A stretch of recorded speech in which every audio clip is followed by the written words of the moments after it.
পরের দিন ভোরবেলা আবার সবাই ভীষ্মের কাছে গিয়ে তাকে প্রণাম করলেন। আস্তে আস্তে সমস্ত স্ত্রী, পুরুষ, বালক ও বৃদ্ধরা ভীষ্মকে দেখার জন্য সেখানে আসতে লাগলেন। মেয়েরা তার উপর ফুলের মালা, চন্দন চূর্ণ ও খই ছড়াতে লাগলেন।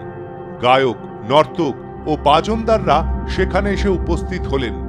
রাজা ও রাজপুত্ররা বিনম্রভাবে ভীষ্মের চারিদিক ঘিরে রইলেন।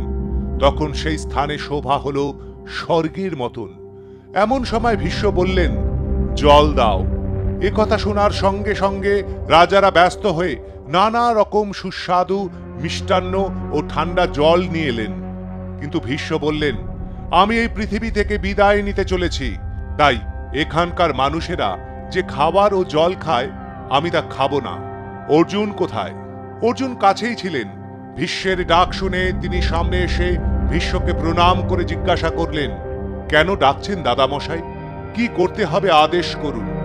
ভীষ্ম হাসি মুখে বললেন, বাছা অর্জুন, তুমি আমাকে বিছানা দিয়েছ, বালিশও দিয়েছ, এবার এই সব কিছুর উপযুক্ত জল দাও। অর্জুন ভীষ্মের মনের ভাব বুঝতে পারলেন।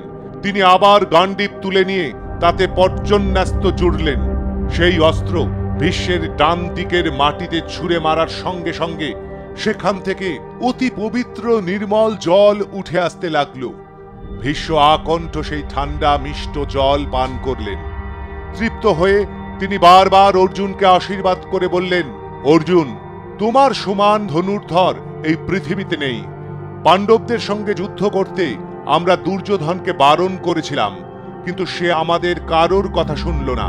এই যুদ্ধে কৌরবদের পরাজয় নিশ্চিত।